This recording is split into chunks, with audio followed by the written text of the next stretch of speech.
Aprovecho que están en recreo y los saludo. Buen día a todos. Hola Maca. Hola, ¿qué tal? Hola, Belén. Bueno,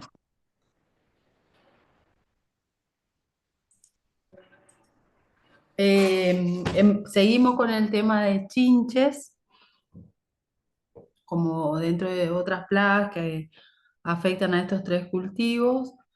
Tenemos en el cultivo de trigo, podemos encontrar a la chinche verde, barriga verde, o Eufurcatus, y a la chinche verde, Nesara viridula. Se considera que existe una disminución significativa en el rendimiento de un 15% a partir de 5 a 8 chinches por metro cuadrado en la etapa de espigazón. Em, este caso es una fuente de Fernando Flores, del INTA Marcos Juárez. Nosotros en la zona, la chinche que está más presente en los cultivos de trigo en general, se trata de Diceraeus furcatus, que es la conocida como chinche de los cuernos o chinche barriga verde, que se caracteriza porque los daños que ocasiona tanto en trigo como en maíz se deben a que inyecta con su saliva ácido indolacético al alimentarse en el caso del cultivo de maíz, de los tejidos embrionarios. Tiene la característica distintiva morfológica que la cabeza termina en estas dos proyecciones puntiagudas y en la parte anterior del tórax presenta como estos márgenes dentados, como ven acá, y que terminan en dos expansiones alares espinosas. Eh, la coloración es variable. Tienen un color castaño, amarillo, ceniciento, y el abdomen es más bien de coloración verdosa. Mide entre 10,62 y 11,73 milímetros de longitud.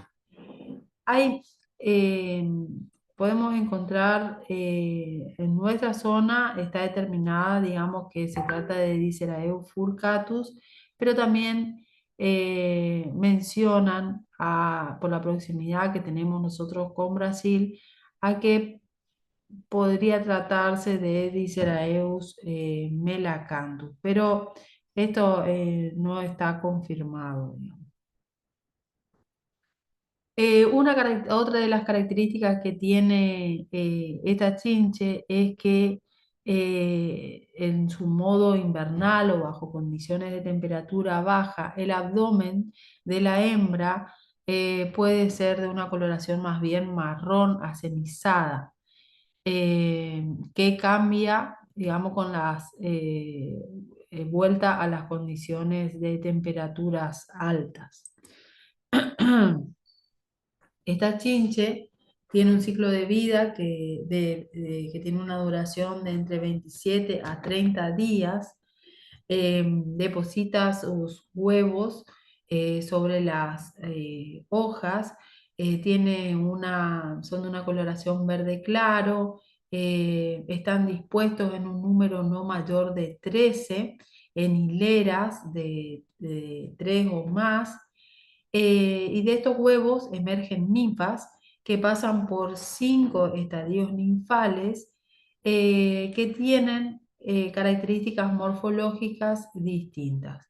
Los primeros estadios ninfales pueden confundirnos, por ejemplo, si estamos en el caso del cultivo de soja, con la chinche euquistus, pero a partir del tercer estadio ya se le ven, digamos, esas bifurcaciones o proyecciones puntiagudas, eh, que en el caso del género de Chelo se presentan más bifurcadas y más aguzadas. ¿eh? Entonces esa sería una característica distintiva de Euquistus. Ataca a distintas especies de la zona, la podemos encontrar dañando vainas de soja, también la podemos encontrar dañando o consumiendo semillas de trigo, en girasol y también en el cultivo de maíz. Se alimenta preferentemente de estructuras reproductivas, pero presentan, como ya les decía, muchos hospederos en la zona. También podemos encontrarla en plantas no cultivadas como refugiada, digamos, en braquiaria, crotalaria y algunas malváceas. Esta chinche se alimenta al atardecer o a la noche, entonces este sería el mejor horario o el horario de mayor actividad del insecto, donde nosotros podríamos hacer foco a las aplicaciones de insecticida para tener un mayor impacto. En el cultivo de maíz, realiza perforaciones que, como les mencionaba hoy, son más bien simétricas con los bordes de coloración amarillentos. Esto lo distingue de el daño por Espodóptera, por cogollero del maíz. También, a causa del picado, puede ocurrir que veamos que 2 a 3 hojas nuevas que están por desplegarse, enruladas en el extremo. Entonces esto es como que obstaculiza la normal emergencia de las hojas. En algunos casos, y dependiendo de la población, se puede observar una alta intensidad de daño sería ya que haya afectado o que haya una disminución marcada en el crecimiento.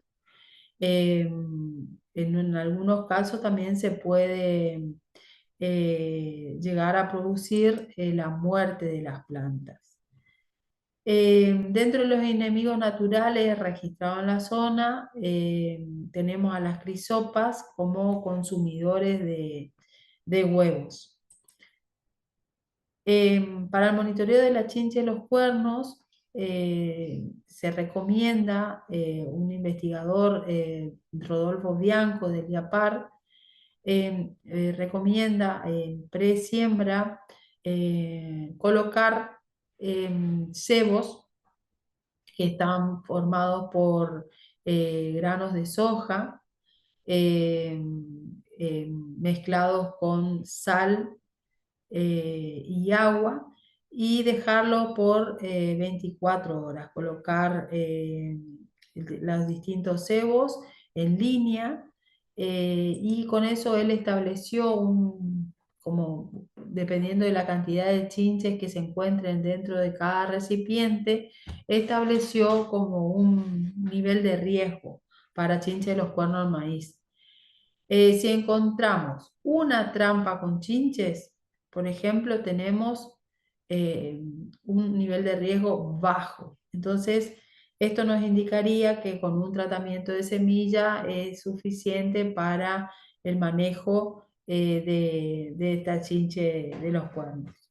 Si tenemos entre 2 a 5 trampas con chinches, tenemos un nivel de riesgo moderado que nos indicaría que necesitamos hacer un tratamiento de semilla más pulverizaciones iniciales para bajar las poblaciones.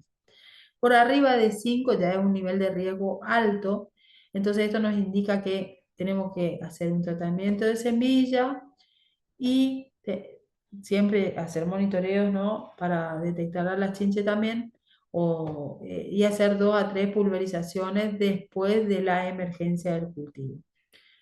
Y repetir los monitoreos entre 7 a 10 días. Para el umbral de Diceraeus en maíz, en el país se toma como base lo expuesto por Gassen en el 2001, que señala la necesidad de control de esta chinche, principalmente en los estadios iniciales del maíz, cuando se supera el nivel de un individuo por metro cuadrado.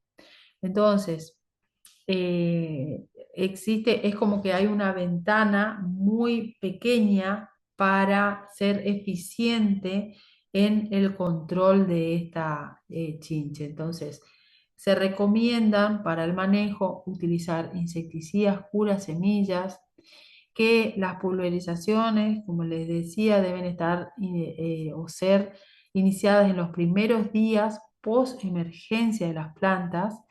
¿Por qué? Porque la toxina que el insecto inyecta en la planta durante el proceso de alimentación, si nosotros hacemos controles después de B4, ya fue introducida. Entonces, por eso es muy importante conocer, digamos, cuál es la abundancia de las chinches antes de la siembra para ya tener planificada cuál va a ser la estrategia de control.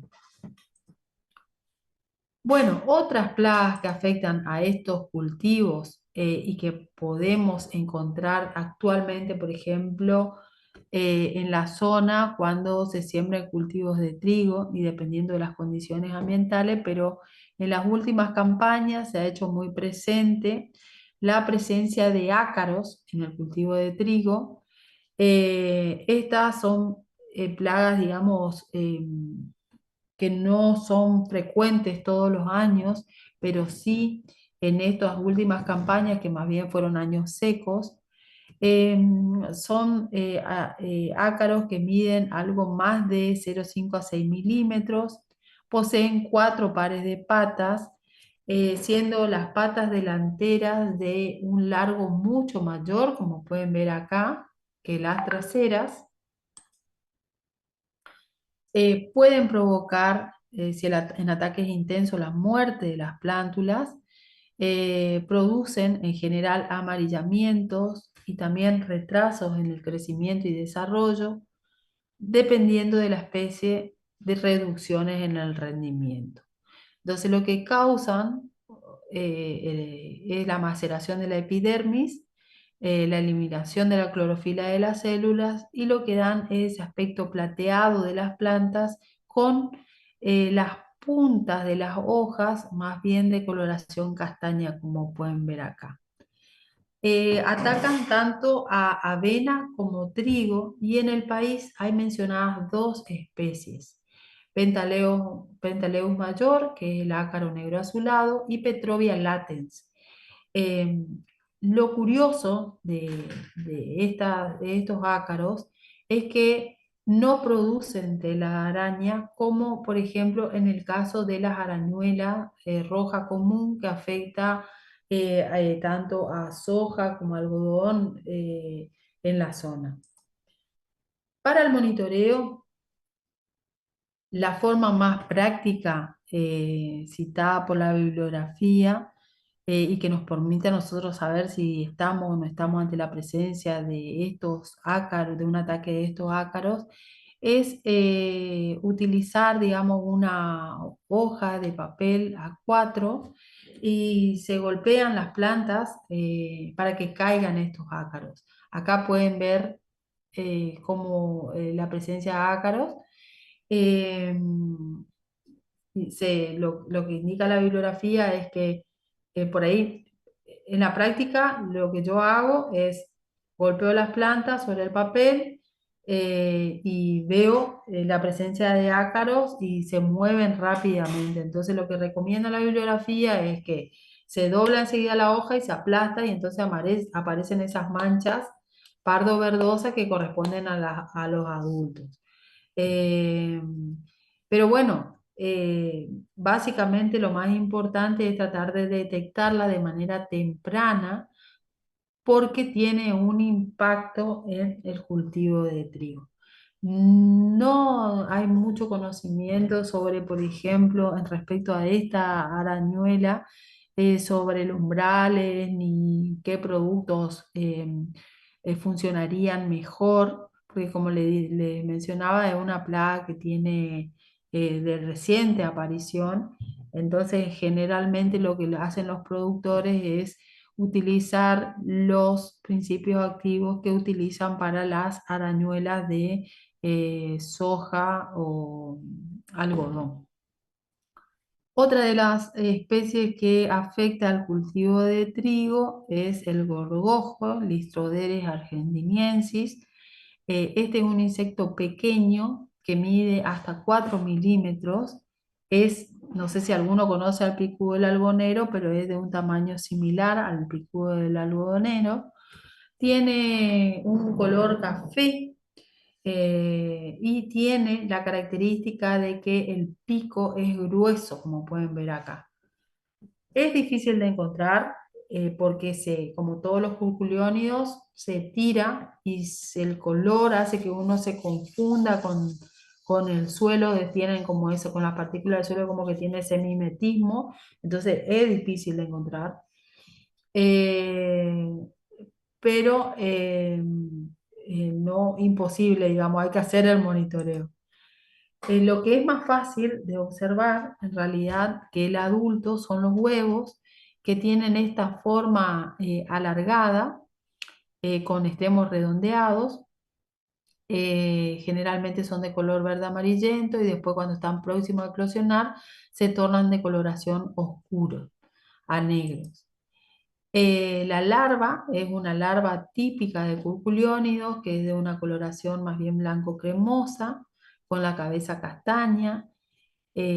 Cuando el ataque se produce en etapa de macollo, puede generar una reducción o muerte de los macollos. Se ubican cerca de la zona de la corona de las plantas de trigo y se alimentan de las yemas que dan origen a esos macollos y raíces, como pueden ver acá. El método más utilizado para su detección, digamos, como les decía hoy, porque es tan difícil encontrar al adulto, es ver los daños que realizan los adultos cuando se alimentan de las hojas, que son estas como pequeñas perforaciones o ventanitas.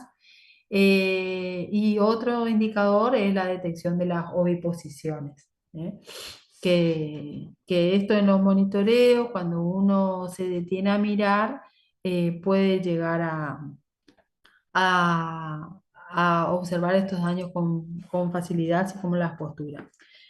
El inconveniente que tiene esta plaga es que se hicieron ensayos para el control químico y no se vieron que fueran eficientes. Entonces, se conoce el insecto, se conocen los daños, no se sabe cuál es el impacto que puede tener en el rinde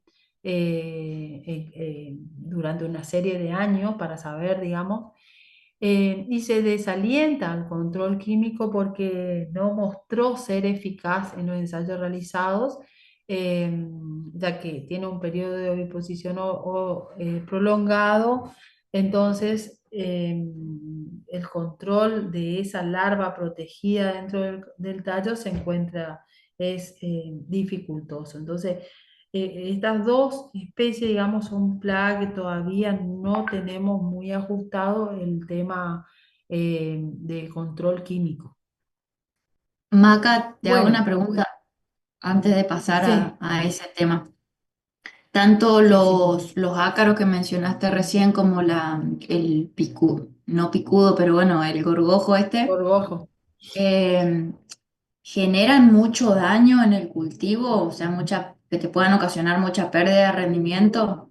No sé si tienen algo medido de eso.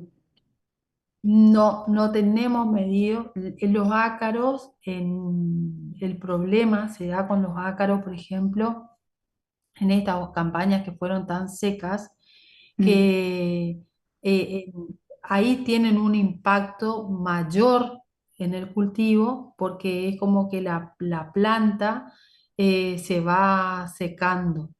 Entonces, en años secos, en el caso de los ácaros, requieren de una medida de control porque influyen mucho sobre el estado general de la planta, pero no hay estudios realizados sobre ese tema. Sí sé que los productores, investigaciones, digamos, los productores realizan aplicaciones porque el cultivo eh, se torna clorótico, digamos, amarillea.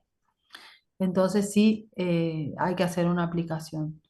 Y después en el caso del gorgojo, generalmente son años muy particulares en los que aparece, pero en el caso del trigo en general no se realizan tantas aplicaciones de insecticidas para este gorgojo, en realidad, acá, en nuestra zona.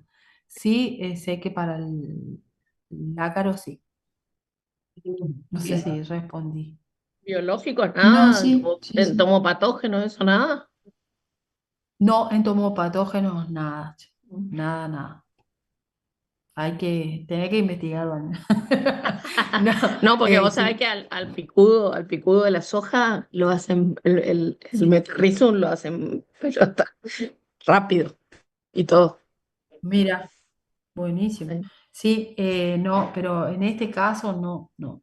Yo averigüé en Marco Juárez, por ejemplo, que la ingeniera Balbi es la que más ha Ujú. estudiado el caso del gorgojo y oliveros, pero no, ellos en los ensayos que hicieron no pudieron llegar a evaluar porque es como que nunca tienen tanto impacto las aplicaciones, entonces no puedes saber cuánto impacta realmente en Porque el debe ser rendimiento como muy tampoco. parecido al gorgojo, al arroz.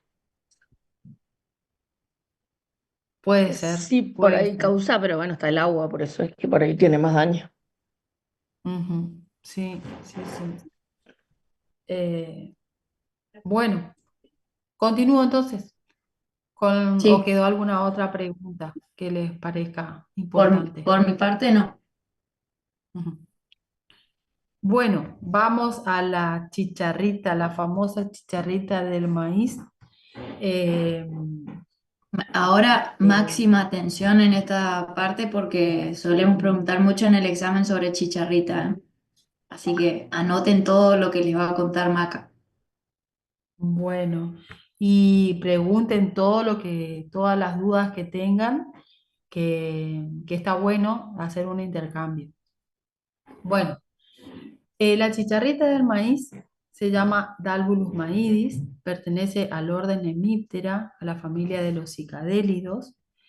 Tiene la característica de que el adulto presenta sus alas delanteras traslúcidas que sobrepasan la punta del abdomen.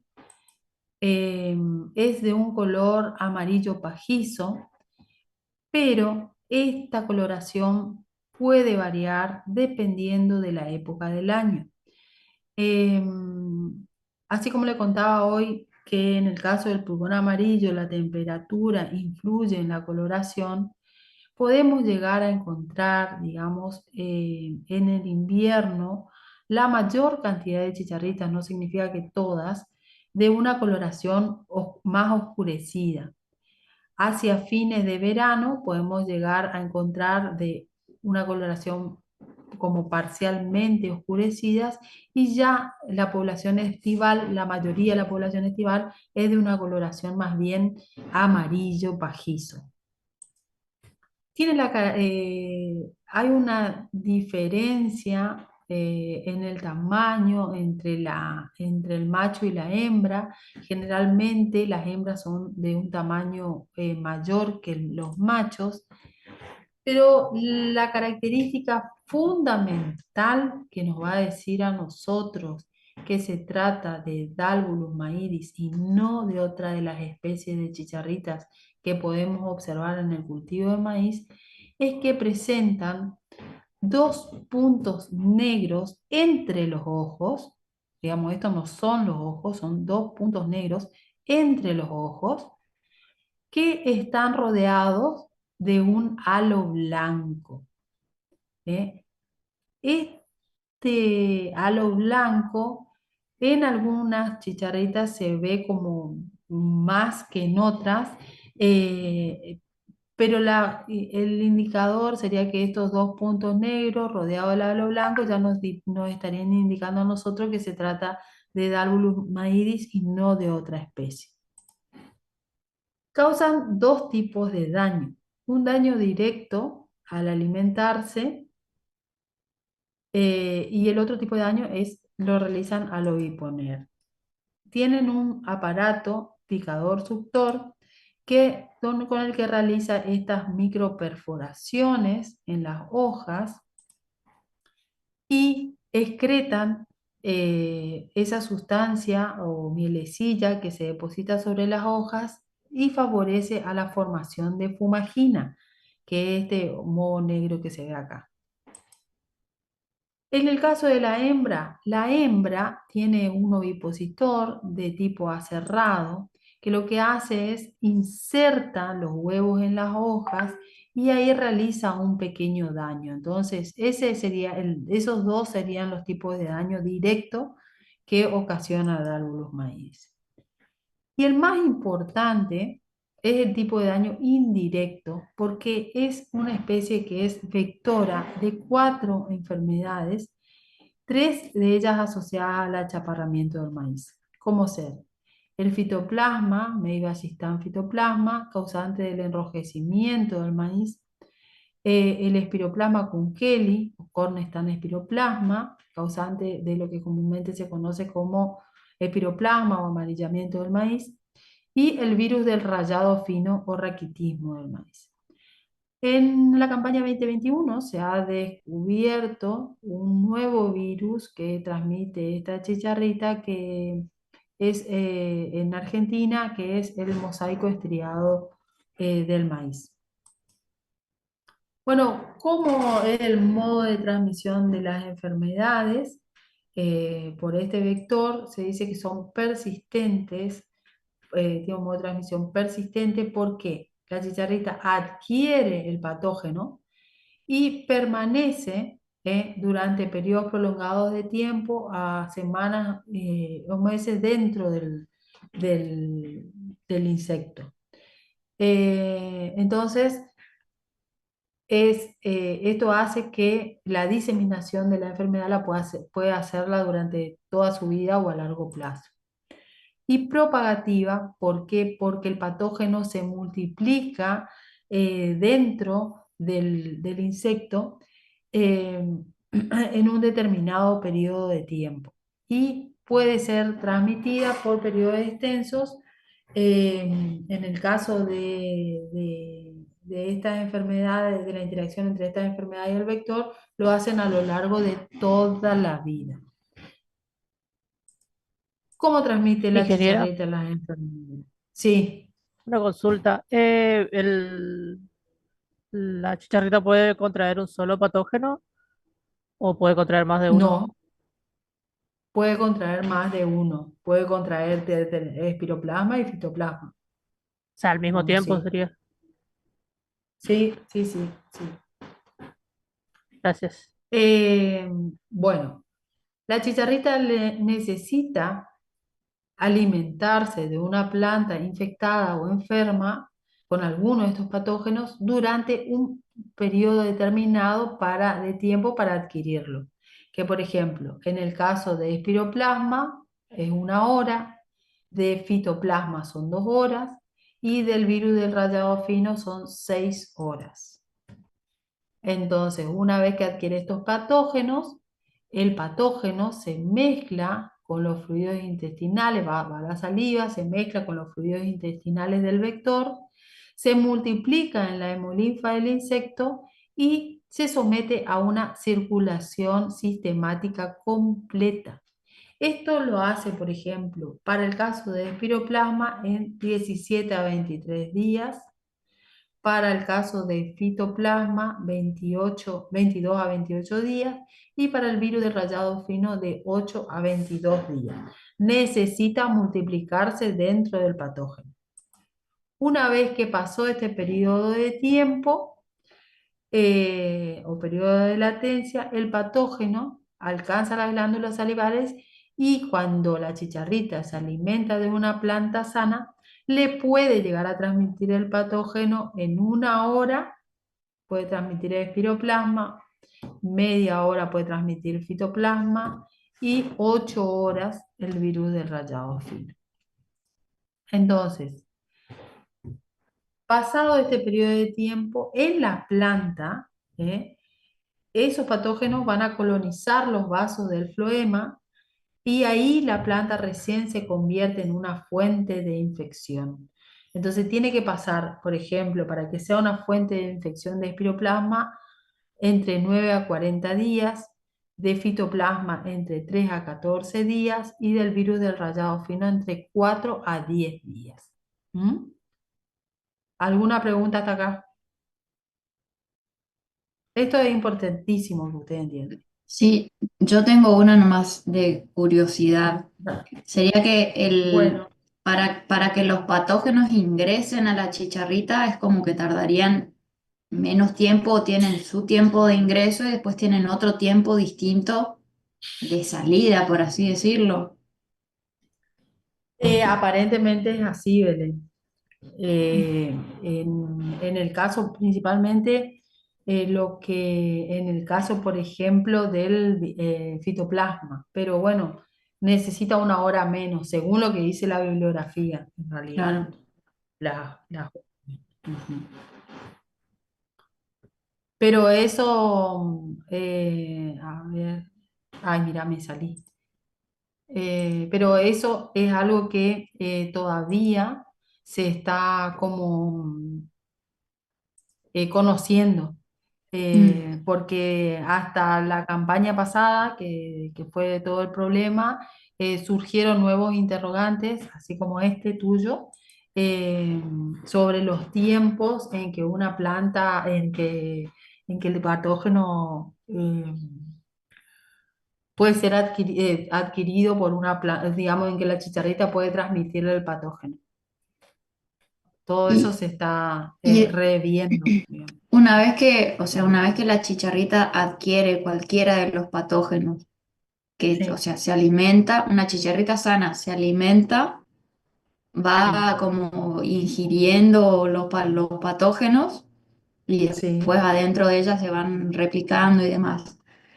A sí. medida que después se vuelve a alimentar, puede seguir como incorporando patógenos y aumentar como su carga Viral. viral o no sé cómo decirlo. Eh, sí, esa es una de las teorías o de las hipótesis que se manejan como respuesta a todo lo sucedido en la campaña pasada. Pero en realidad también uno de los factores que influye eh, en la multiplicación de los patógenos es la temperatura. Entonces se dice que periodos como por ejemplo de altas temperaturas favorecen a la multiplicación en el patógeno y también en la planta de espiroplasma. Por ejemplo, si tuviera los dos, los de altas temperaturas favorecen más a la multiplicación de espiroplasma. En cambio, temperaturas más suaves favorecen a la multiplicación de fitoplasmas. Entonces, está muy influida eh, eh, no le quiero decir virulencia, por la temperatura también, Ujú. ¿viste? Y esto ya es, creo, no sé, muy tirado de los pelos, pero en el caso de que la planta tenga, por ejemplo, fitoplasma y el virus de rayado fino, o sea, Sí, dos cosas distintas, ¿hay sí. alguna, no sé si preferencia o como que para que la chicharrita incorpore más rápido uno que otro, o si tiene uno no incorpora el otro, una cosa así, o no tiene Eso, nada que la ver verdad eso? que eso sí, no sé, no Mm, sabría decirle. Lo que sí se sabe como que aparentemente em,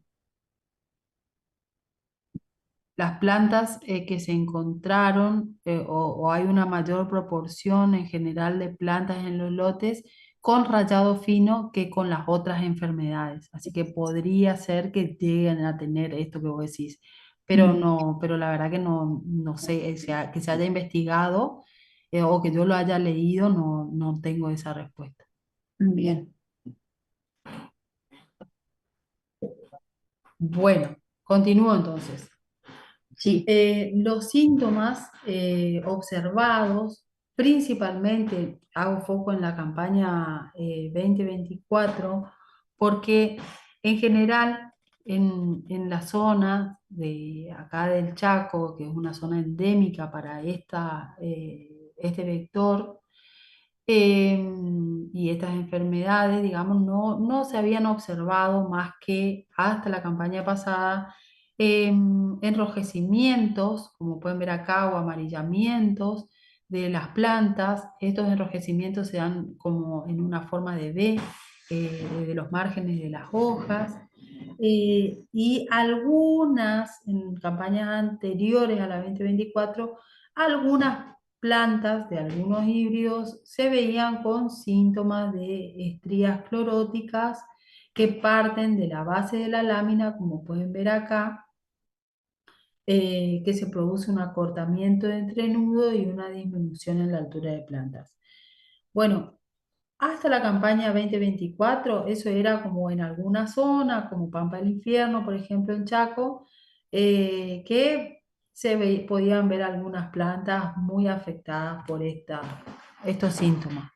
La campaña pasada fue algo más general, se vieron muchas plantas dependiendo de la fecha de siembra con esta sintomatología y también plantas con una senescencia anticipada, la presencia de multiespigas, macollos, filodias, y también una reducción en el tamaño de las espigas, una proliferación de muchas espigas pequeñas, con mal granada o con pocos granos, y estos granos deformados. En algunos casos se veían plantas ya directamente que no se había producido el llenado de los granos. Eh, También, digamos, si bien todos estos síntomas están asociados al achaparramiento del maíz, eh, se vieron otro tipo de síntomas que están asociados también a condiciones ambientales desfavorables, como plantas con síntomas de escaldado, por ejemplo. ¿Dónde se ubican los adultos y las ninfas en las plantas de maíz? Bueno, en el caso de los adultos, principalmente los podemos llegar a encontrar en los cogollos de las plantas de maíz. Esta chicharrita es muy móvil, por lo que al menor contacto vuela buscando refugio. En- Cuando las poblaciones son muy abundantes, no solamente vamos a encontrar las chicharritas en el cogollo, sino también las podemos encontrar en otras partes de la planta, pero siempre tratan de protegerse, o sea, que la podemos llegar a encontrar en la zona de inserción entre la vaina y la lámina. Las ninfas generalmente se ubican en el envés de las hojas, carecen de alas, entonces se mueven como saltos en las hojas, y también eh, se ubican en la zona del cogollo y podemos llegar a encontrarlas en panojamiento en las hojas, digamos, protegidas en las hojas que albergan la panoja. Entonces, tienen distintas estrategias o distintos lugares para buscar refugio dentro de la planta.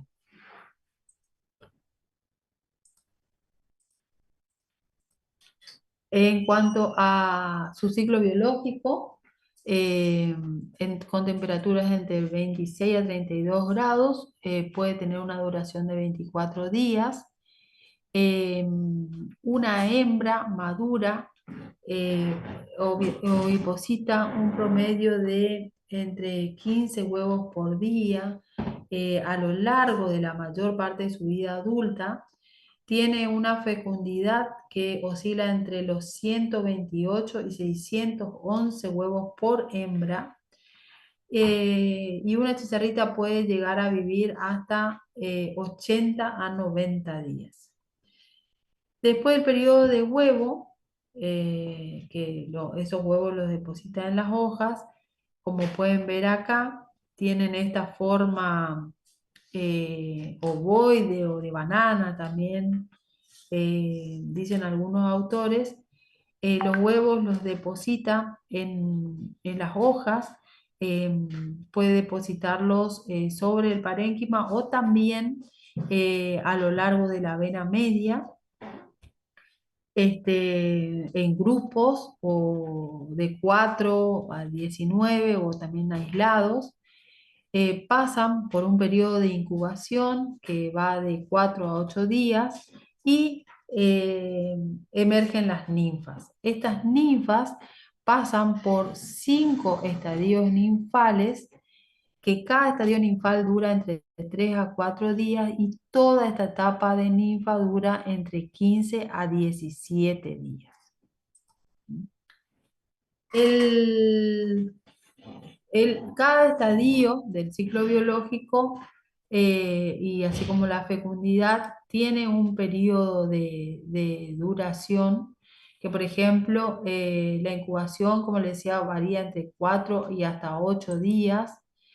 El estado de ninfa tiene una duración de 17 días, y una cosa que hay que tener en cuenta de la ninfa respecto del adulto es que las ninfas carecen de esas dos manchas negras que les decía yo en el vértice de la cabeza, como pueden ver acá, carecen de esas manchas, eh, y que las podemos observar principalmente en el envés de las hojas. Esta chicharrita tiene un periodo de preoviposición que puede durar 2, 4 y hasta 7 días. Los adultos tienen una longevidad que dura entre 50 a 60 días, y el periodo de huevo a huevo va a tener una duración de entre 24 a 40 días, dependiendo siempre de la temperatura, para todas las especies, no solamente para Davidus maíz. El ciclo completo, desde el huevo hasta que muere el adulto, tiene una duración de 75 a 90 días. El potencial biótico está influenciado o muy influenciado por la temperatura. A menos 5 grados y con baja humedad relativa, varios investigadores eh, confirman que esos huevos tienen una baja viabilidad, que con temperaturas entre 13 y 40 grados centígrados, Darbulus maidi se desempeña con éxito, es decir, que a las temperaturas más bajas disminuye la postura de huevo, pero a partir de los 20 grados la cantidad de huevos que hoy pone la hembra se incrementa con la temperatura hasta los 40 grados. Con temperaturas menores a 15 grados y hasta 20 grados no logra completar todo su ciclo de desarrollo, es decir, puede no haber una eclosión de ninfas o que esas ninfas no lleguen a adultos. Sin embargo, lo que se observó mediante investigaciones realizadas en Brasil es que las hembras infectivas y en México, por una interacción que tienen con el patógeno, pueden llegar a aumentar su supervivencia respecto de los machos en el invierno. Con temperaturas que van entre 20 a 30 grados, el 50% de las ninfas 1 logran llegar a adultos, y en condiciones controladas, el doctor Birla, con temperaturas de entre 23 a 29 grados, observó que disminuyen los individuos que genera una hembra a medida que se incrementa la temperatura. Maca, ahí tengo una preguntita. Eh, Ajá, Viste que ahí dice, antes del recuadrito azul, de que las ninfas entre 15 y 20 grados o no eclosionan, o si hay ninfas no llegan a adulto. ajá. En caso de que pase mucho tiempo con temperaturas menores a 20 grados, eh, puede ser que esas ninfas, si después la temperatura aumenta y pasa a los 20 grados, sigan como su ciclo y lleguen a ser adultos o se mueren por el camino.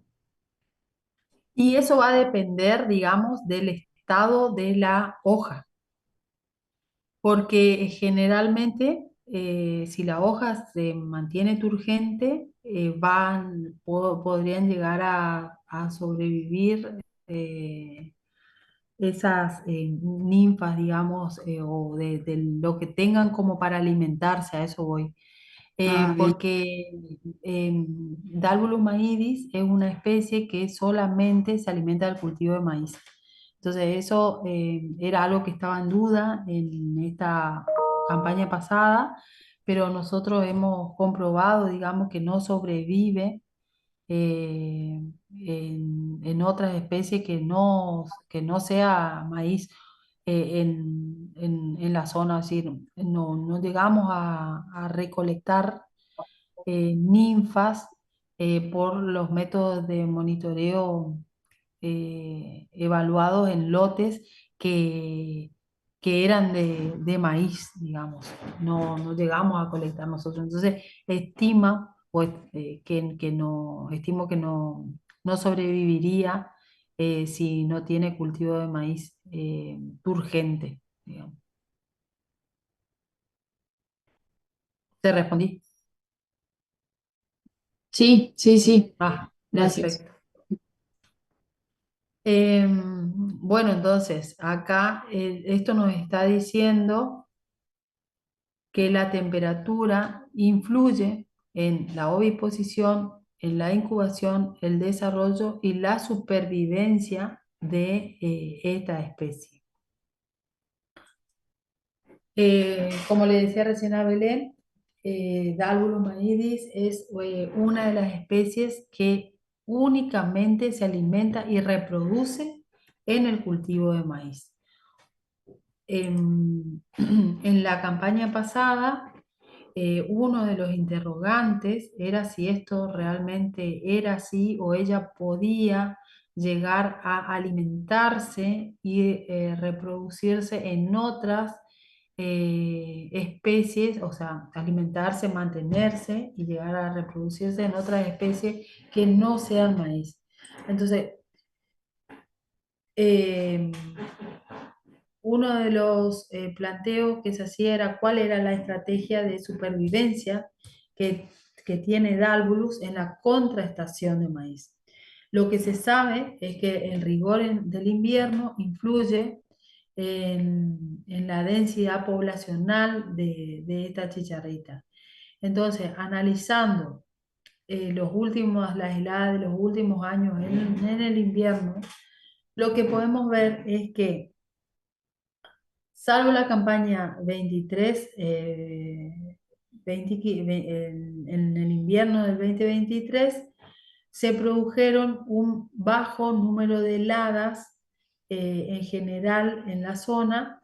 Tuvimos 8 heladas agrometeorológicas y 4 meteorológicas, y que esto pudo haber repercutido en la supervivencia de Dálvulus, de una mayor cantidad de Dálvulus del invierno que afectaron a los cultivos siguientes.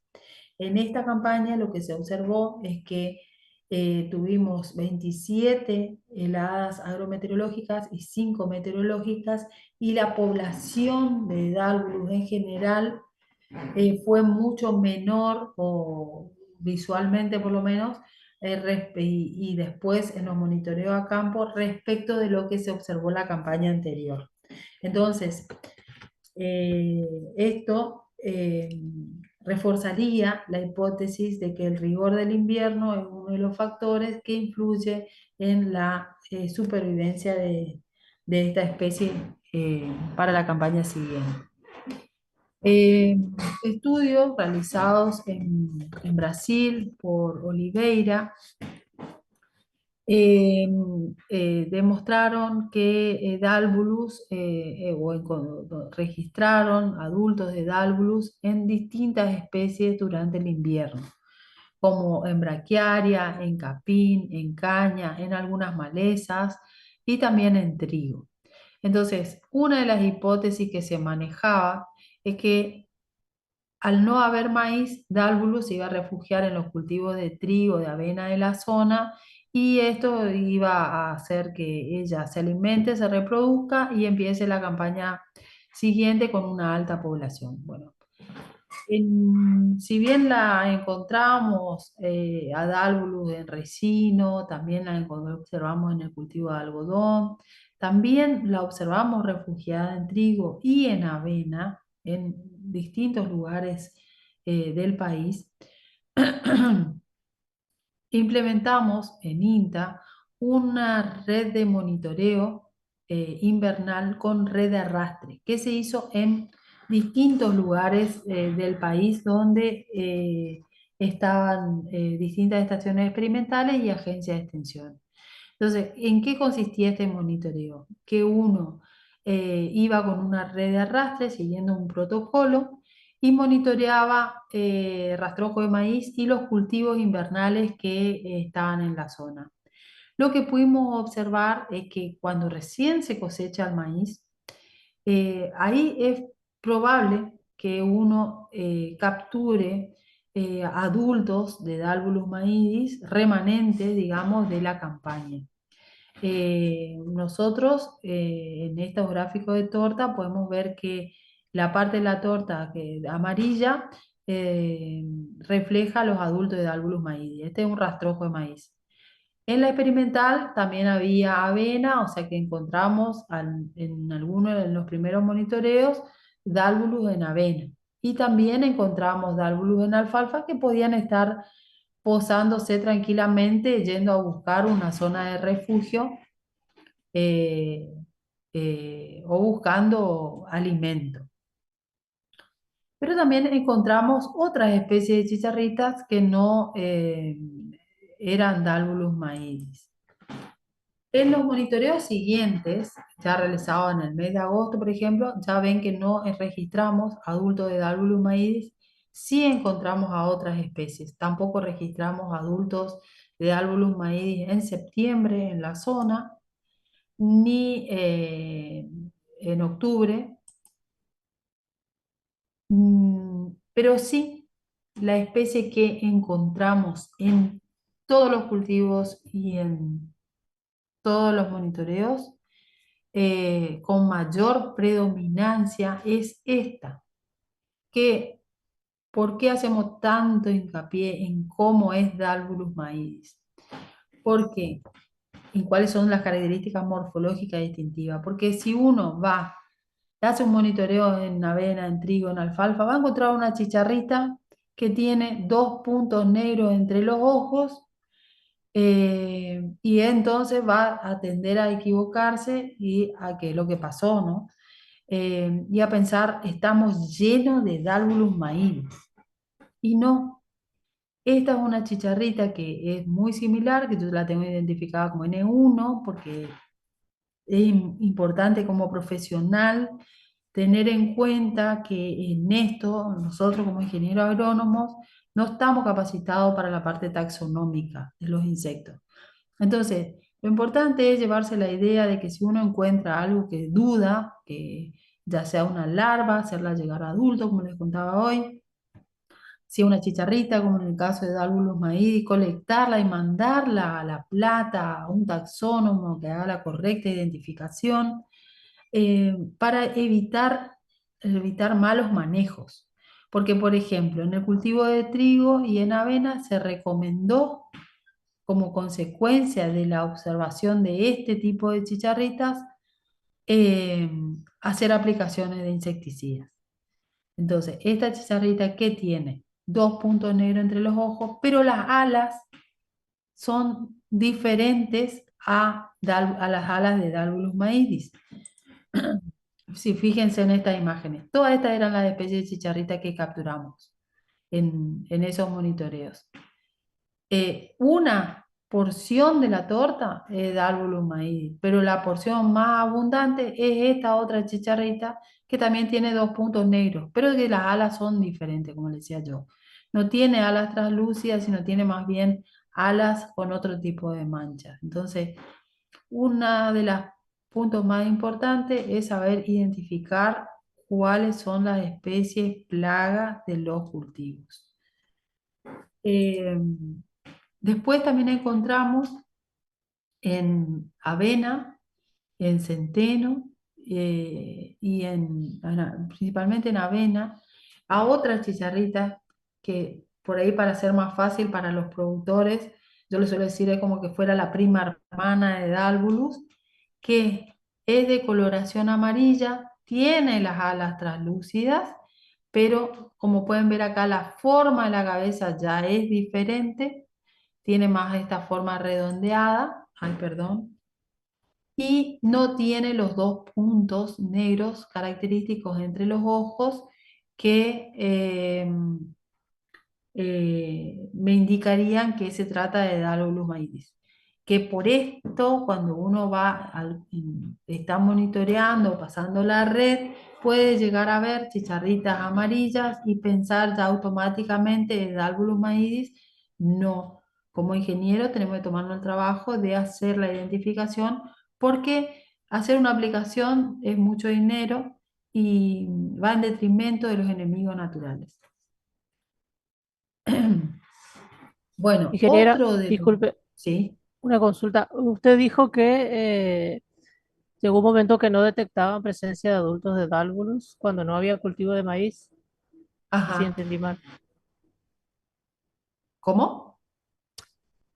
Que usted dijo que cuando no había cultivo de maíz, primero se detectaban en rastrojo o en otros cultivos, pero llegó un momento que después ya no se detectaban más, no me acuerdo si era en septiembre, octubre, no se detectaban más adultos de Dálvulos. Sí, Y sí, entonces, sí. ¿cómo sobrevive el insecto de un ciclo a otro? Y lo que se piensa es que se refugia en alguna de las malezas que no está identificada, ¿no? O en los montes. Eh, ¿Por qué se dice en los montes? Por una parte de la población, la otra se estima que muere como consecuencia de la cantidad, porque lo que se vio es que la cantidad de heladas afectan a la supervivencia de Dálvulus. Entonces, la parte que sobrevive, digamos, Dálvulus puede vivir sin alimentarse, eh, solamente dice la bibliografía, ¿no? Ingiriendo agua durante un periodo de aproximadamente 3 meses. Entonces, eh, lo que es importante es que, por esto es tan importante el tema de vacío sanitario, que no haya maíz, ¿no? Y lo que se cree es que se refugia en los montes. ¿Por qué?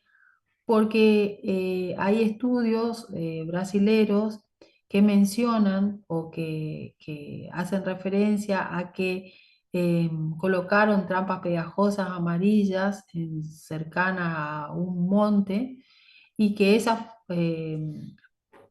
y que esas fueron las trampas que capturaron una mayor cantidad de dálvulos respecto de otras que estaban más alejadas.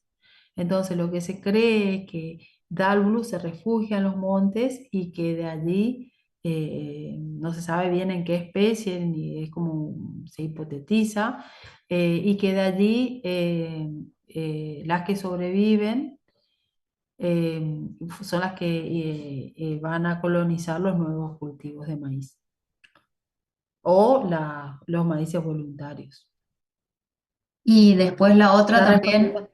no puede ser de Ujú. que una cierta proporción de adultos venga desde otro lado por la capacidad que tiene de, no sé, en algún momento escuché de que Dálvulus se puede ser transportada por los vientos, por las corrientes de viento, y entonces puede haber probabilidad de que venga desde otro lado.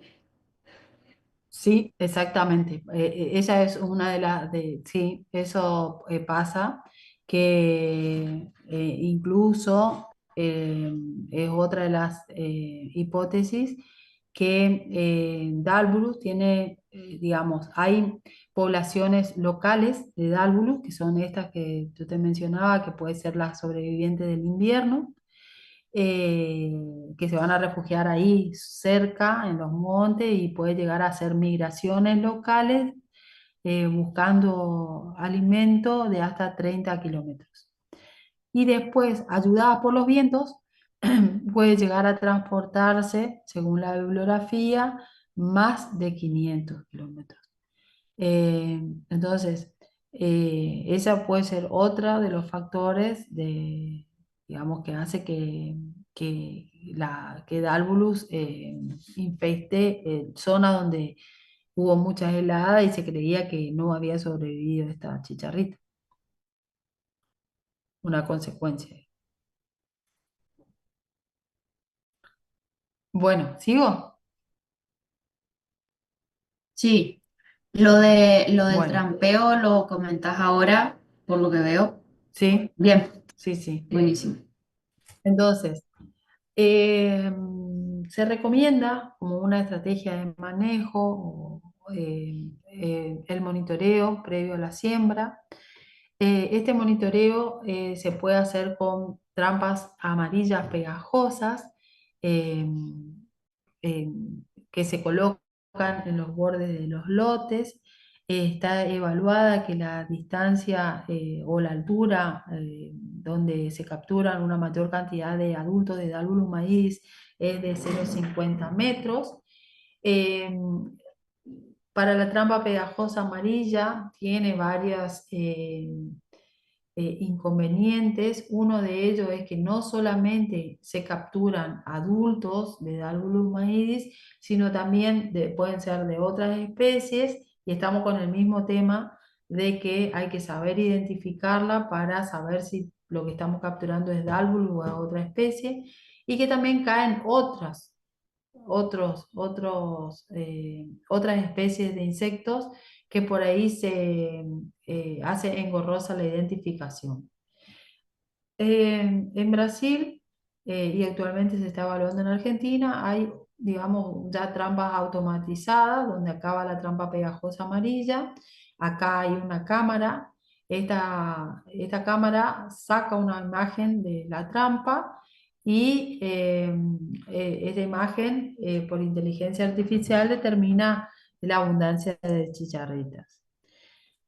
Bueno, con esto de que pasó con el achaparramiento del maíz en la última campaña, se creó una red nacional de monitoreo de Dálvulus maíz con trampas pegajosas amarillas en las que están involucradas todas las empresas del sector, tanto de la actividad pública como de la privada. Entonces, cada zona tiene diferentes profesionales que realizan el monitoreo mediante trampas pegajosas amarillas, y esto nos permitió a nosotros y nos va a permitir en el tiempo conocer la evolución de las poblaciones de Dálvulus en distintas épocas del año. A modo de ejemplo, en el mes de noviembre, en la zona, por ejemplo, los productores estaban decidiendo si aumentaban o no la superficie de maíz en base a lo que reflejaban las capturas de trampas pegajosas amarillas para el caso de Dálvulus maíz.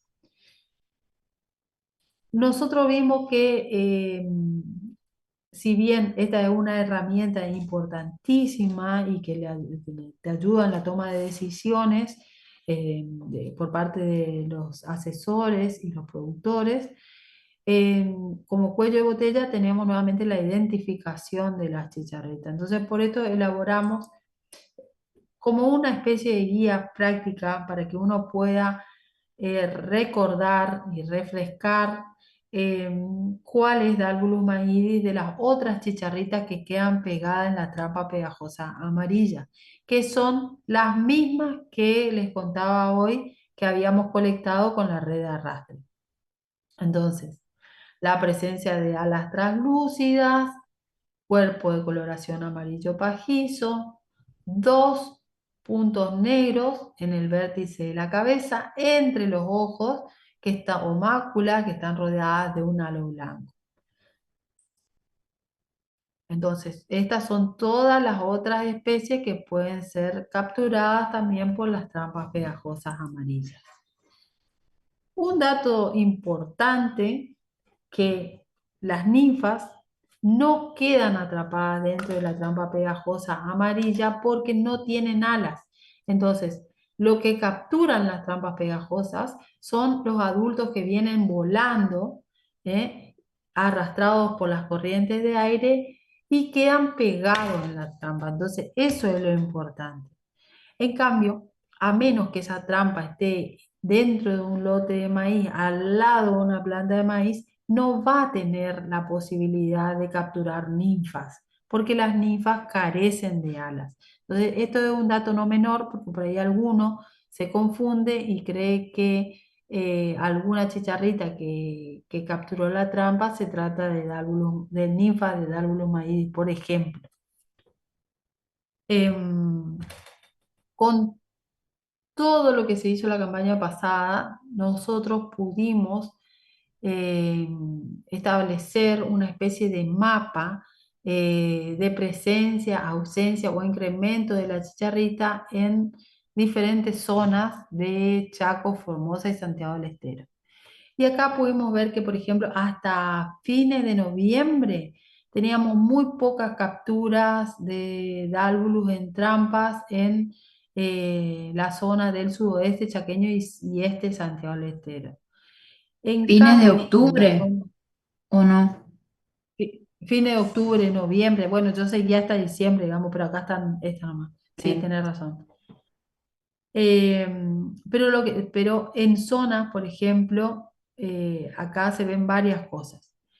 En zonas como Formosa, donde prácticamente en esta última campaña no tuvieron heladas, solamente tuvieron 8 heladas, eh, tuvieron continuamente capturas y también otra diferencia que hay respecto de Chaco es que la siembra de maíz se hace durante todo el año, en cambio nosotros hacemos más bien un maíz de segunda eh, en esta zona por una cuestión de que nos falta agua.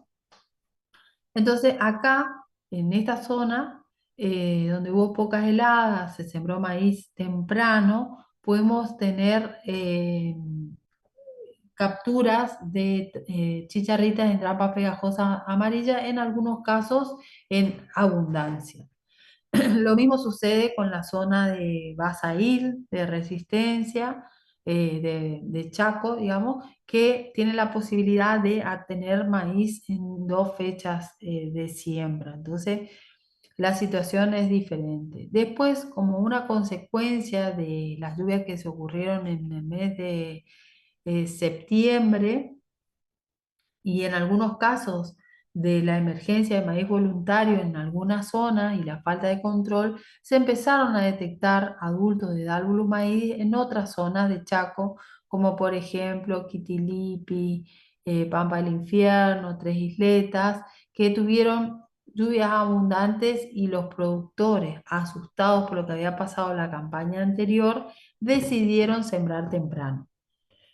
Entonces, esas fueron las cosas que fueron, digamos, eh, incrementando la abundancia de chicharritas en las zonas donde se realizaban los monitoreos. En nuestro caso, en el sudoeste y en Santiago del Estero, no tuvimos precipitaciones suficientes como para hacer siembras de primera, salvo algunas excepciones, y en los lotes monitoreados no detectamos la presencia de Dálvulus, y dentro de los métodos de control que se utilizaron para bajar poblaciones fueron uno, que no había presencia de plantas voluntarias de maíz en esos lotes, eh, continuamente se estaban aplicando. Entonces, esto creemos que además de la cantidad de helada, favoreció, digamos, a la baja captura de chicharritas en el periodo sin, digamos, sin cultivo de maíz. Pero eh, en las zonas donde tuvimos emergencia de plantas voluntarias y en algunos casos en siembras, pudimos hacer en el mes de agosto la infectividad de algunas de las chicharritas capturadas. eh, y bueno, y encontramos que en Saespeña y en Las Breñas teníamos algunas chicharritas sobrevivientes con presencia de espiroplasma y fitoplasma. ¿eh? Eh, Esto en realidad después se mejoró. Acá solamente hicimos con las chicharritas que logramos capturar en esa época del año para saber si estaban infectivas o no, era nuestro interrogante. Pero después estos valores bajaron a medida que se incrementó el N de las muestras y nos acercábamos a la campaña de maíz. ¿Alguna duda hasta acá de cómo sobrevive Dálvulus o que les haya quedado algo pendiente? Ya estamos medio en hora, pero nos falta poco. ¿Quieren seguir? Yo creo, Sí, seguimos, creo seguimos. que para mí sí, para poder terminar con Bueno, todo el tema. entonces, hasta ahora lo que hablamos es qué hacemos en el invierno o el monitoreo invernal es muy importante porque nos ayuda a nosotros a planificar mejor la estrategia de manejo para el vector. ¿eh? Cuando tenemos el cultivo la cosa cambia, porque ella no va a ser tan atractiva la trampa como el cultivo para las chicharritas. Entonces, ahí ya tenemos que ir a hacer el monitoreo en el cultivo. ¿Cómo se hace este monitoreo? Bueno, se tienen que observar los cogollos de las plantas de maíz, como estamos haciendo nosotros tres acá.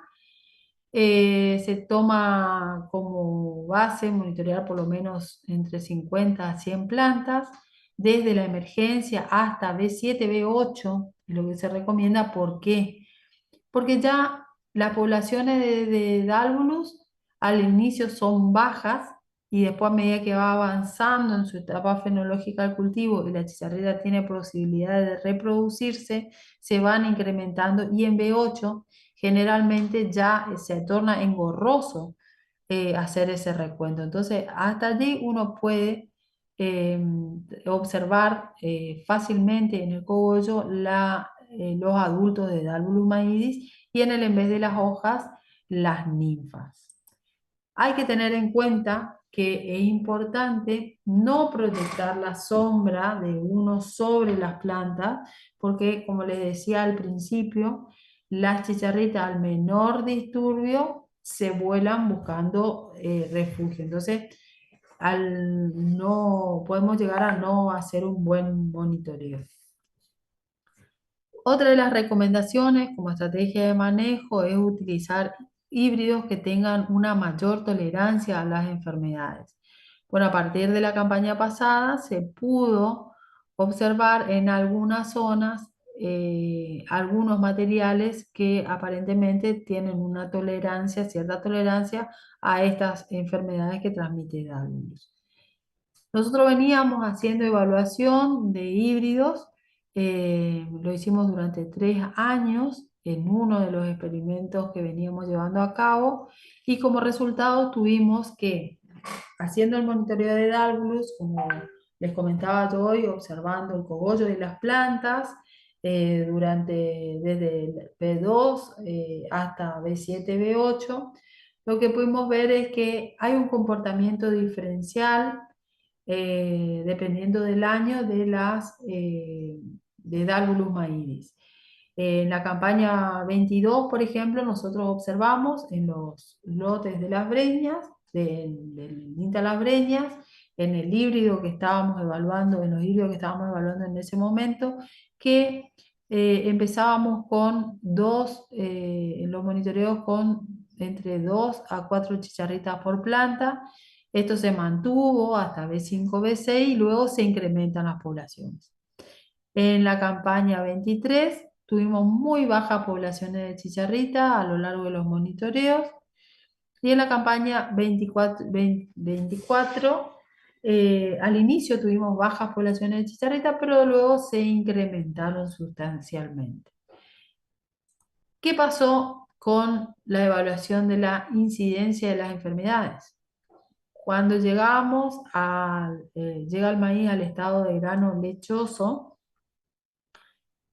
hacíamos la evaluación por observación visual de la incidencia de Cornerstone espiroplasma en estos maíces, y lo que pudimos ver que para la campaña 22 nosotros tuvimos una incidencia máxima de 20%, mínima de 5%.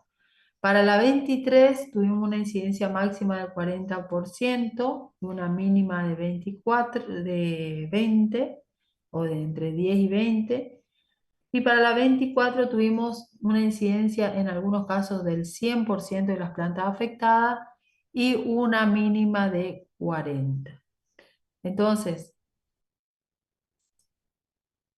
y en cuanto a los rendimientos, lo que vimos en la campaña 2022, donde tuvimos una alta población de chicharritas, una menor incidencia, tuvimos los mayores rendimientos. La 23 tuvimos una baja población de chicharritas, una mayor incidencia y una merma en los rendimientos. O sea, es decir, con lo que hicimos de evaluaciones, a nosotros nos permite pensar que no solamente lo que pasó en la campaña 24, que no llegamos a cosechar nada, eh, no estuvo totalmente influido o influenciado por el achaparramiento del maíz, sino que también hubieron otros factores como los ambientales, que influyen en esto del achaparramiento del maíz, y también que merece la oportunidad de seguir investigando el efecto que tiene la temperatura sobre la mal llamada virulencia, le digo yo, de las enfermedades que transmite este vector en la planta.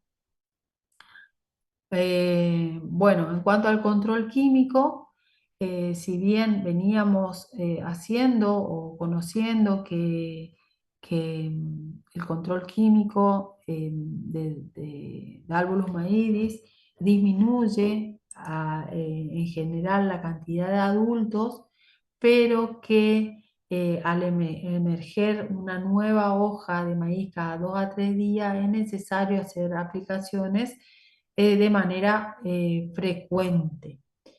Y que a pesar de hacer aplicaciones de insecticida, en muchos casos esto puede no reflejarse totalmente en una menor incidencia de las enfermedades, que va a depender de muchos factores, y entre ellos del híbrido que uno esté utilizando.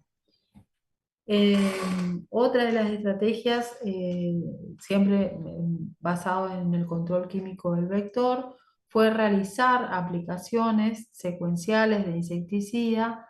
En este caso nosotros solamente utilizamos imidacloprid, y lo que pudimos ver es que estas aplicaciones se hacían cada vez que el maíz emitía una hoja nueva, o sea, previo monitoreo.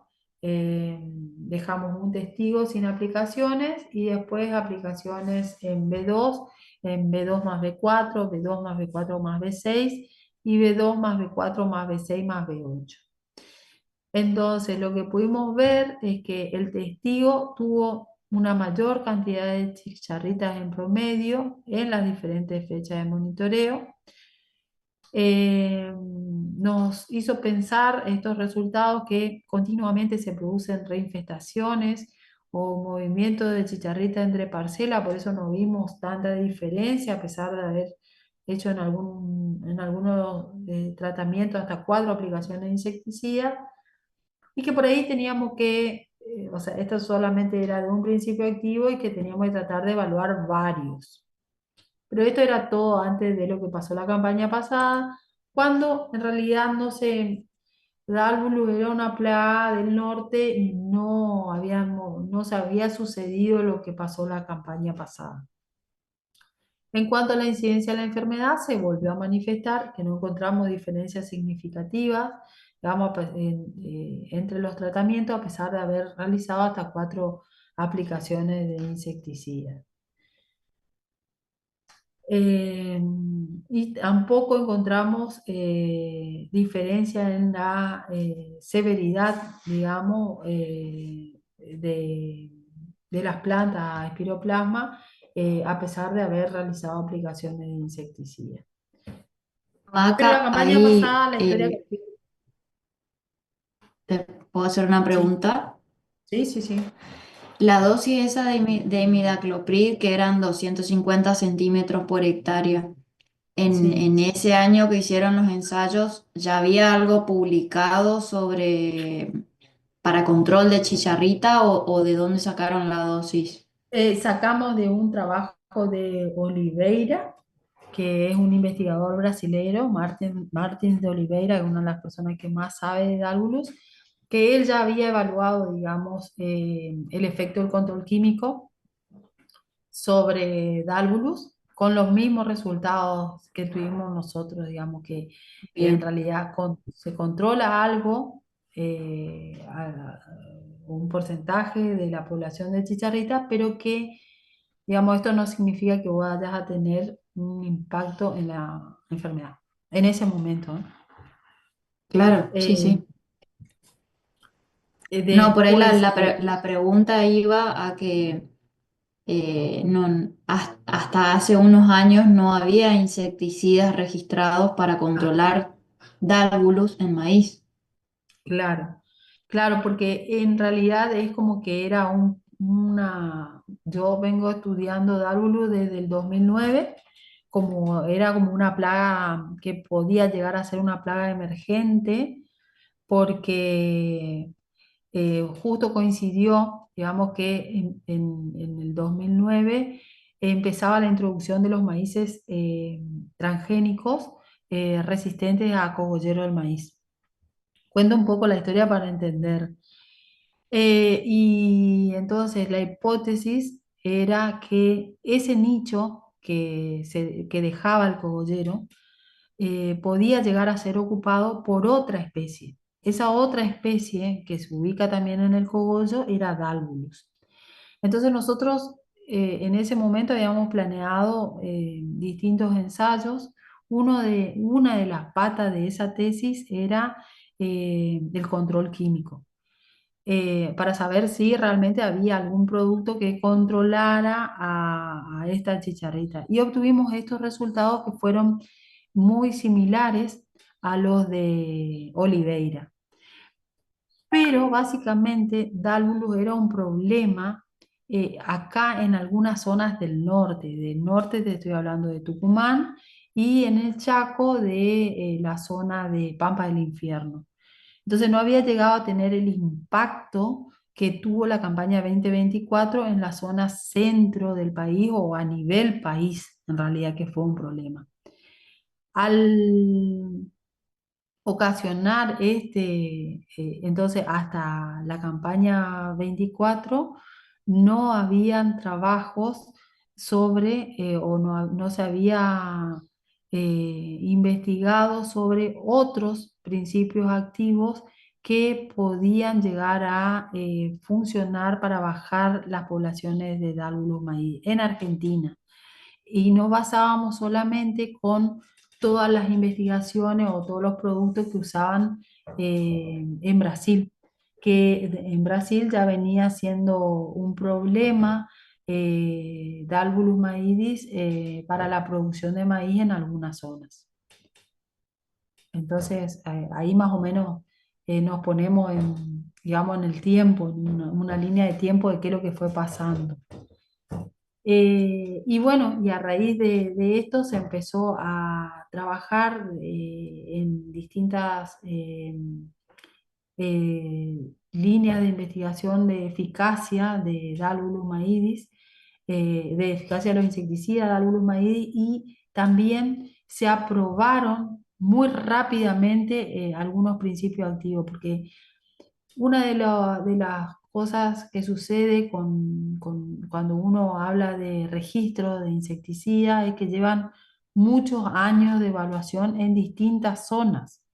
Entonces, como este fue un problema muy grave que afectó a toda la cadena del maíz, se tomó como base para el registro de distintos principios activos las investigaciones que se venían realizando y también los antecedentes de uso de esos productos en otros países como Brasil, México, Colombia. Entonces, eh, a partir de abril se pudieron registrar para recetar distintos principios activos, como por ejemplo el Verdavis, que es uno de los productos que más se está utilizando en la zona para el control de chicharrita, el Expedition, también algunos productos biológicos como que tienen Beauveria, Isaria Cordyceps, Clorfenapir, también algunos, tampoco no había, ponerle muchos terápicos de semilla para ser usados para el control de Dálvulus. Y gracias a estas evaluaciones se pudo aprender sobre que hay una interacción de algunos híbridos, algunas semillas de híbrido de maíz con algunos principios activos que, digamos, van en detrimento del stand de plantas. Entonces, cada empresa se encargó de hacer las evaluaciones pertinentes y ajustar las dosis permitidas en Argentina, porque en Brasil se usan muchas dosis mucho más altas para ser usadas como terápico de semilla, que son los que están acá, que ahora están, digamos, registrados y pueden ser utilizados. Pero a diferencia del productor brasilero, que él realiza el tratamiento de semilla, acá en Argentina no se recomienda que el productor realice el curado de la semilla con insecticidas por esta interacción que les mencionaba yo, y sí ya vienen las semillas tratadas con el insecticida recomendado por la empresa de origen de la semilla. No se recomienda el recurado y realmente si uno tiene un problema, lo hace igual y tiene un problema, la empresa no le reconoce, digamos, ese problema que haya tenido en las semillas. Entonces por eso se hace mucho hincapié en eso. No sé, me fui. Dígame si le quedó algo de duda. No, pero igual lo que estaba antes son todo curasemillas, digamos, pero también se pueden aplicar de manera foliar para el control del adulto.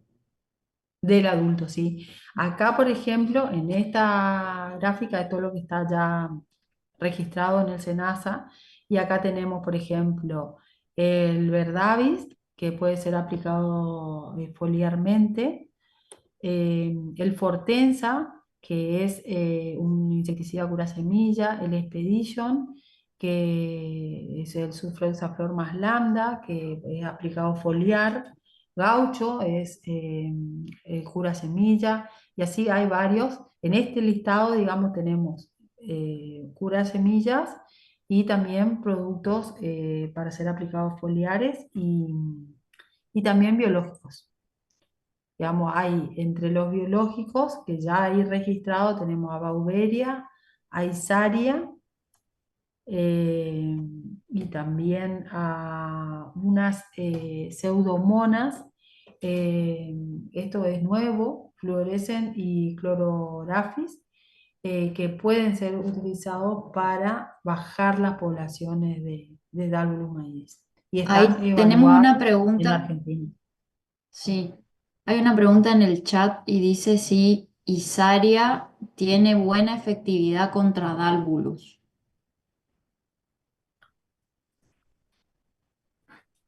En general, los hongos entomopatógenos, Isaria tiene, digamos, tiene efectividad contra álbulos. Ahora, el tema es, eh, porque yo lo he evaluado en condiciones controladas y realmente es un producto que funciona. Ahora, el tema son las condiciones ambientales de cada región, digamos, eh, que es como en este momento pasa a ser como una limitante, pero pasa con todos. O sea, a campo, eh, mi experiencia es que tanto los insecticidas de síntesis químicos como los biológicos son muy difíciles de evaluar si uno se pone pensando solamente en evaluar el número de adultos que sobreviven después de las aplicaciones. Por muchos motivos, es como que principalmente por ese movimiento que se da de las chicharritas entre parcelas. O sea, es como que es muy difícil de evaluar, entonces eh, lo que generalmente se evalúa es el número de adultos. Cuando uno hace un ensayo de eficacia de insecticida a campo, se evalúa el número de adultos y se evalúa en etapa de estado de grano lechoso, grano pastoso, eh, la incidencia o la cantidad de plantas con síntomas asociados al achaparramiento de maíz y rendimiento. Entonces, con esas tres variables uno puede llegar a hacer alguna conclusión de cuál es el producto que anduvo mejor. Eso se da tanto a campo para insecticidas químicos como para biológicos. En el caso de los Claro. biológicos, con temperaturas que son tan altas como las nuestras, por ahí ver ese efecto del biológico cuesta un poco, pero que en condiciones controladas o en lugares donde tengan las temperaturas adecuadas para el desarrollo de estos entomopatógenos, realmente es una herramienta. Y en Brasil, de hecho, lo usan en conjunto con el químico, porque otra de las cosas importantes que voy a esta gráfica.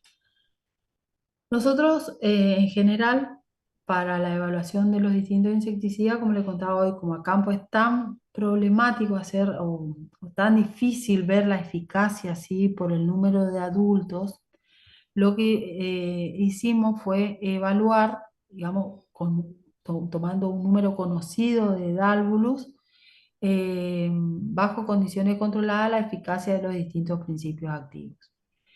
Entonces, lo que hicimos fue sembrar macetas con plantas de maíz, colectar chicharritas que están criadas en laboratorio, 10 chicharritas. Hacemos la aplicación de estos distintos principios activos, los que nos pidan evaluar, colocamos estas PET y adentro le introducimos ese N conocido de chicharritas. Y con eso, a ver si ustedes me pueden responder, ¿qué es lo más o qué sería lo más importante teniendo en cuenta el tiempo en que una chicharrita adquiere los patógenos de este tipo de hacer una aplicación de insecticida?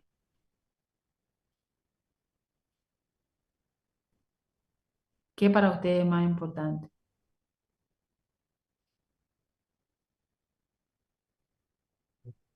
Que esas chicharritas mueran rápidamente, porque acuérdense que una chicharrita para transmitir un patógeno, si viene ya infectivo, pasó el periodo de latencia, ya está lista para transmitir, ¿cuánto tiempo necesita? Necesita entre media hora a una hora para transmitirle el patógeno. Entonces nosotros necesitamos productos que sean de alto volteo. Entonces, lo que hacemos es introducirle las 10 chicharritas eh, y Maca, evaluamos qué te pasa pregunto algo. ¿Tus 10 chicharritas esas las tenías criadas vos de otros adultos? Sí, O sea, las criamos. el ciclo entero le hiciste, diríamos. Lo hicimos el ciclo entero, sí. Sí, sí.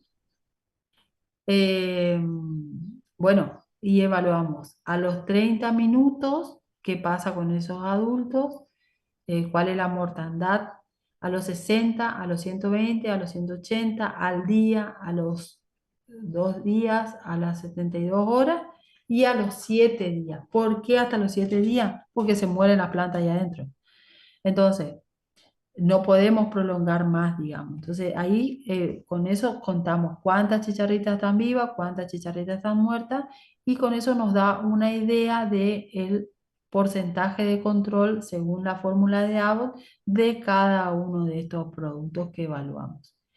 Lo que vimos con el caso de los biológicos es que necesitan, y que también se recomienda en Brasil, de la ayuda de un químico para producir ese mayor impacto, porque el biológico tiene un tiempo para actuar, digamos, que generalmente es un periodo que va entre 5 a 7 días. Entonces, el mayor impacto lo tiene que hacer el químico y después sigue el biológico, con las condiciones ambientales favorables, ¿no? También otro punto que hay que tener en cuenta para el caso de que uno use un insecticida biológico y uno químico es esa interacción que se produzcan entre esos dos, que no haya una interacción negativa, digamos, que influya sobre el biológico, sobre el hongo, sino que realmente sea positiva, que cada empresa que comercializa Isaria, por ejemplo, Copper, tiene ya el listado de productos con los que puede mezclarse el Mulsan, que es el producto que ellos comercializan. Ahí te Acá, contestó Kevin, porque Kevin te preguntó lo mismo que acabas de decir. a eso. Sí. Yo, Maca, les cuento la experiencia que yo tengo, pero más que nada Noah, que la Bauberia, yo la tengo mezclada. Nosotros lo comercializamos mezclado con Metarrizum y controla mucho más que Isaria. Y no en ensayo, en lote de 1.000 hectáreas, así, grandes. Ajá. Lotes Ah, grandes que bueno. hubo que bien la diferencia, diríamos. Y a nosotros no, la Isaria, lo que pasa es que nosotros lo que tiene Cooper y muchas de las empresas de biológicos es que lo tenés que tener en la heladera. Y bueno, Claro. nosotros lo tenemos con un carrier que es el Biosmar, que bueno, medio todo, no sé si ustedes conocen, o Biosmar o Smart Foil, que es un bioestimulante a base de metabolitos de levadura, y los tenemos mezclados. Entonces se supone que tienen un carrier que cuando uno lo coloca en la planta hace que pueda estar más, tenga más supervivencia. Yo lo que pienso de los biológicos es que, y que es lo que se hace, como decía en Brasil y en Colombia también, es que como que los biológicos tienen que colonizar un poquito tu sistema productivo. O sea, no que vos pones una vez, otra vez. A mí me pasó con tanto el picudo de la soja como algunos cascarudos, que si vos pones unas 3 veces, o sea, como que, sobre todo Metarrhizium y Beauveria, colonizan el ambiente, es como que ya tienen un efecto que se va sumando, diríamos, ¿eh? Claro, Y otra depende es de la... que puedas hacer aplicaciones en momentos que no sea el momento donde está la plaga. O sea, que vos colonices el ambiente cuando, por ejemplo, que ya vayas colonizando en una primavera, por así decirte. Cuando aplicás algún producto, que apliques en eso para no tener un costo de aplicación más, que ya vayas poniendo el microorganismo para que vayan colonizando. Lo mismo ocurre con las tricodermas y con otros microorganismos que quieras usar.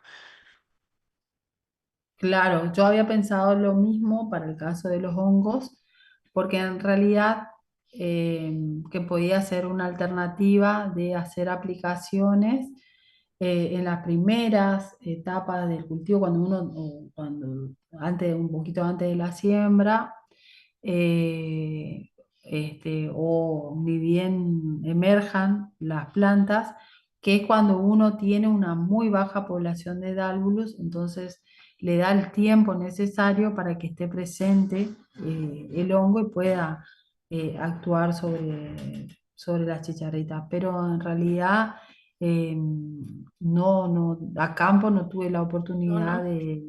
Claro, no es fácil tener que encontrar un productor o un sistema productivo que se preste. Nosotros con una de las Claro, chicas acá que exactamente. está cursando estábamos por hacer en jaulas, o sea, para que la Ajá. planta de maíz te viva más que en las botellitas, lo tenemos que Mm, hacer. Estamos en eso. eso, está Estamos bien. por hacerlo, pero es la Ah, idea bueno. hacerlo más en jaulas grandes para que la planta pueda llegar a más tiempo, pero sí, no es fácil en lo biológico hacer esas evaluaciones. salvo en otros países donde hacen otro tipo de sistema, ¿no? Sí, sí, sí, sí. Y bueno, no sé qué otra pregunta quedaba. Vos, Belén, iba a hacer algo. No, no, que había una pregunta en el chat, pero creo que ya se respondió lo del efecto antagónico, si no hay un efecto antagónico entre el controlador biológico, o sea, el producto biológico y el químico. Claro, está bien. Y sí, otra cosa que hay que tener en cuenta, digamos que ahora se está conociendo más sobre enfermedades del cultivo de maíz y por ahí no hacer una aplicación de fungicida, por ejemplo, previa a la aplicación de un producto biológico, porque va a disminuir, digamos, va a controlar también a los. Y dentro de las posibles, siempre tratando de buscar explicaciones a por qué no funcionaron todas las aplicaciones insecticidas la campaña pasada, encontramos que una de las posibles causas también de la baja efectividad de la acción de los insecticidas es que estos cicadélidos presentan bruchosomas, que son como brocosomas, que son como unas nanopartículas que se forman en los tubos de Malpighi, constituidas por proteínas, lípidos y formas de tamaño variado que conforman capas extracuticulares que se va colocando, como que la chicharrita se va colocando y hace que se cubre el tegumento de muchos cicadélidos. Hay una tesis que se está haciendo en la facultad por el ingeniero Augusto Mambrín, una tesis de maestría, donde él está caracterizando los glucosomas de Dalvulus maidi, en este caso de una de las antenas, y para tratar de relacionarla con la eficacia de control de las distintas formulaciones de insecticidas. O sea, seguimos la misma línea de tratar de encontrar una metodología que nos ayude al manejo del vector y así al manejo de las enfermedades. Dentro de los enemigos naturales, esta última campaña le pusimos foco a todo, así que pudimos ver que tiene enemigos naturales como ser chinches, acá pueden ver varias, chinches asesinas, crisopas, tijeretas, vaquitas, arañas, y también son importantísimos los parasitoides, principalmente hay 18 especies de parasitoides determinadas en Argentina por el doctor Birla. Dentro de estas tenemos parasitoides de adultos y parasitoides de huevos. Los parasitoides de huevos son los más importantes porque ejercen un control de los huevos de entre un 40 a un 70%. Entonces, ya forma parte de mi tesis doctoral y ya hemos encontrado parasitoides de huevos en la zona de las breñas. Entonces, esta última parte nada más que es como para que ustedes tengan en cuenta qué debemos hacer ahora. ¿eh? Lo más importante dentro del manejo cultural, ahora que terminó el cultivo de maíz, es el vacío sanitario, que tiene que ser por un periodo mayor a 90 días, que era lo que yo le decía que podía sobrevivir Dálvulus. Dálvulus puede migrar en vuelos, como les contaba hoy, activos, locales, entre 20 a 30 kilómetros y en distancias mayores, ayudadas por las corrientes de viento pueden ir a buscar plantas voluntarias a otras siembras tardías y de esa manera seguir multiplicándose y reproduciéndose o permaneciendo en el cultivo de maíz y en el sistema.